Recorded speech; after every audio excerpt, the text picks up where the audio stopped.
Hello students and viewers, कैसे हैं आप सब। उम्मीद करता हूं कि आप सब ठीक होंगे। आज की वीडियो में भी हम कुछ इम्पॉर्टेंट एमसीक्यूज़ को डिस्कस करेंगे, लेकिन मोशन से रिलेटेड। मोशन जो है हमारा, ये एक इम्पॉर्टेंट टॉपिक है और ये थर्ड वीडियो है टॉपिक वाइज एमसीक्यूज़ की। अगर अभी तक आपने प्रीवियस दो वीडियो नहीं देखी तो उसको लाजमी देख लें, ताकि आपके जो प्रीवियस कॉन्सेप्ट हैं वो भी क्लियर हो जाएं। स्टार्ट करते हैं। First MCQs, magnitude of resultant of two equal forces F and F is F when they are incline at an angle of. यहाँ पर जो है वो, यहाँ पर कहा जा रहा है कि जो दो फोर्सेस हैं सेम मैग्नीट्यूड की, यानी कि आइडेंटिकल हैं, और उनका जो रिजल्टेंट वेक्टर है या फिर जो उनका मैग्नीट्यूड निकला है वो भी सेम है, यानी कि एफ़ निकला है। उनके दरमियान एंगल कौन सा होगा। ऐसी कंडीशन में जब भी हमें वेक्टर्स दिए हुए होते हैं और उनका रिजल्टेंट भी दिया होता है, एंगल फाइंड करना होता है, हम कोसाइन लॉ लगाते हैं। कोसाइन लॉ आपको दिख रहा है, F is equal to under root F square plus F square. यहाँ पे हम एफ इसलिए रख रहे हैं क्योंकि दोनों फोर्सेस जो है वो आइडेंटिकल हैं, वरना यहाँ पे F1 होता और F2 होता, और फिर plus two F1 F2 cos theta. हम यहाँ के फोर्सेस सेम हैं, तो यहाँ पे जो है वो हम एंगल निकालने के लिए कॉस थीटा जो है ये हम एंगल निकालेंगे। अब एंगल निकालने के लिए हमने क्या करना है कि यहाँ पे 2f स्क्वायर कर देना है, और इसको f और f जो है, यानी कि दोनों f मल्टीप्लाई हो रहे हैं, इसको भी स्क्वायर कर देना है। अब क्या करना है, हमें स्क्वायर रूट को ख़त्म करने के लिए स्क्वायर ऑन बोथ साइड करना है, तो दोनों तरफ स्क्वायर आ जाएगा, और फिर जो है वो 2f स्क्वायर ये लेफ्ट हैंड साइड पे चला जाएगा, माइनस हो जाएगा। तो यहाँ पे माइनस एफ स्क्वायर बच जाएगा, और बाकी राइट हैंड साइड पे 2f स्क्वायर कॉस थीटा। अब हमने कॉस थीटा को सेपरेट रखना है, बाकी 2f स्क्वायर को डिवाइड कर देना है। एफ स्क्वायर कैंसिल हो जाएगा, -1/2 हमारे पास बच जाएगा। अब theta is equal to cos inverse -1/2 हम कैलकुलेटर में कैलकुलेट करते हैं तो हमारे पास आता है 120।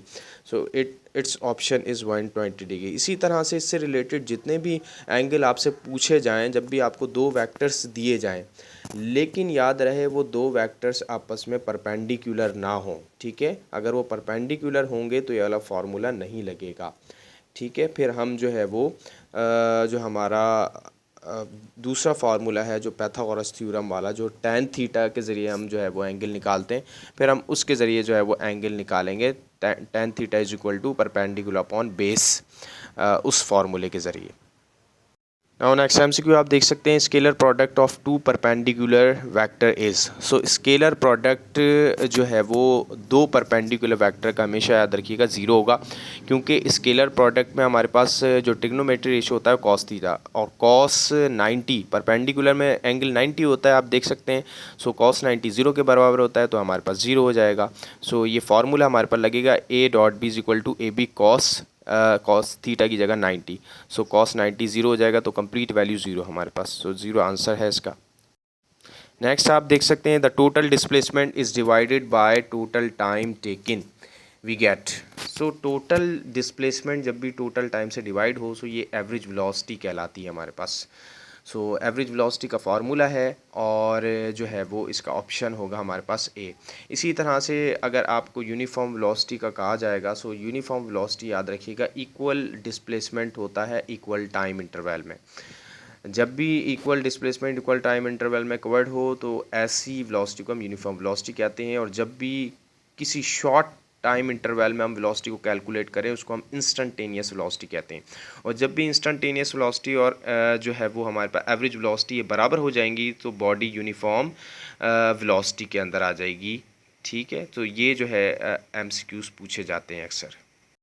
नेक्स्ट एमसीक्यू आप देख सकते हैं, if A cross B is equal to zero, then it is conclude that A and B are perpendicular, A and B are parallel, A and B are opposite position vector, A and B are unit vector. जब भी A cross B zero के बराबर हो जाए, आप समझ लें कि A और B के दरमियान जो वेक्टर है वो ज़ीरो है, क्योंकि ये क्रॉस है, और क्रॉस प्रोडक्ट में साइन थीटा होता है, और साइन ज़ीरो जो उसके दरमियान अगर ज़ीरो एंगल आ जाए, तो फिर हमारे पास जो है वो साइन ज़ीरो के बराबर हो जाता है, क्योंकि क्रॉस प्रोडक्ट में हमेशा दो जो कंपोनेंट होते हैं वेक्टर के, या फिर दो वेक्टर होते हैं, उनके दरमियान एंगल हमेशा 90 डिग्री का होता है। अगर वो पैरेलल होंगे तो इट मीन्स के 0 डिग्री का एंगल है, और फिर जो है हमारे पास वैल्यू जो आएगी वो 0 आएगी। सो इट मीन्स के जो वेक्टर हैं वो पैरेलल हैं। नेक्स्ट एमसीक्यू आप देख सकते हैं, the force produces an acceleration of 1 metre per second square. ठीक है, ये स्क्वायर है in a body of mass 1 kg is equal to. So ये फोर्स का जो यूनिट है न्यूटन, उसकी डेफिनेशन लिखी हुई है कि 1 न्यूटन जो है वो हमारे पास बराबर होता है 1 kg into 1 metre per second square. सो ये जो है हमारे पास 1 न्यूटन के बराबर है। इसी तरह से 1 डाइन आप देख सकते हैं, डाइन जो है वो सीजीएस सिस्टम में हमारे पास फोर्स का यूनिट है।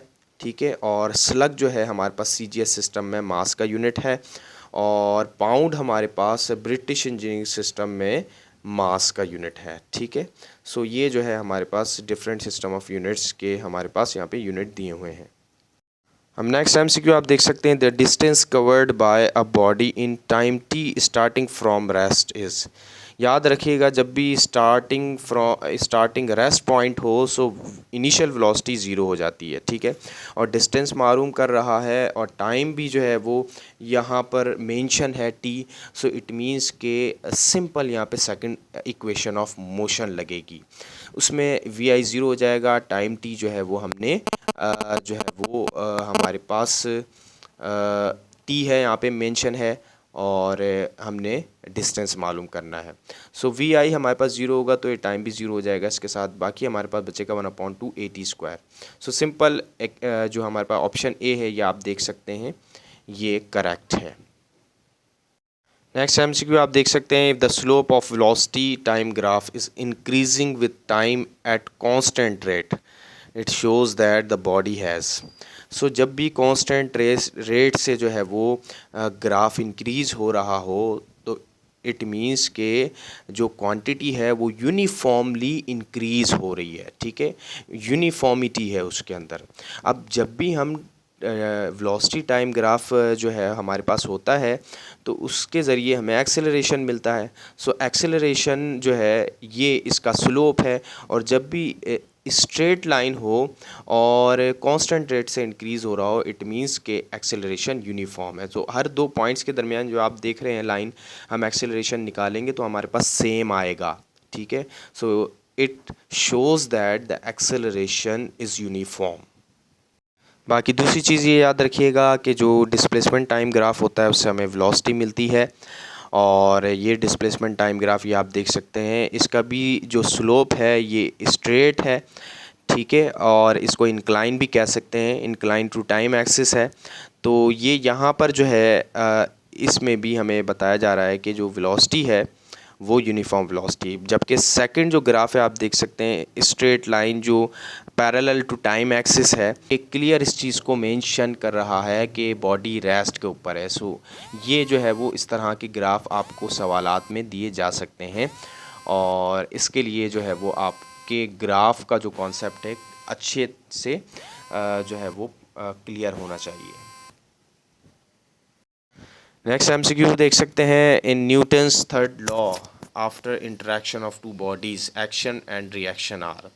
सो एक्शन और रिएक्शन ये हमेशा दो फोर्सेस होती हैं और ये पेयर में होती हैं। ठीक है, और ये हमेशा दो डिफरेंट बॉडीज़ के ऊपर अप्लाई होती हैं। जैसे कि यहाँ पे जो है वो एग्जांपल दी है, फुटबॉल है, हिट किया जा रहा है, उसको जो है वो फोर्स लगा रहे हैं बॉल के ऊपर, और एज अ रिएक्शन जो है वो बॉल एज अ रिएक्शन हमारे फुट के ऊपर जो है वो फोर्स लग रही है। सो ये जो है वो हम रिएक्शन हो गया। सो ये इक्वल और अपोजिट भी हो गया, और जो है हमारे पास ऑन डिफरेंट बॉडीज़ भी हो गया। सो इट मीन्स यहाँ पर जो है ऑप्शन डी करेक्ट है। कि स्टूडेंट्स एंड व्यूवर्स आज के लिए इतना ही।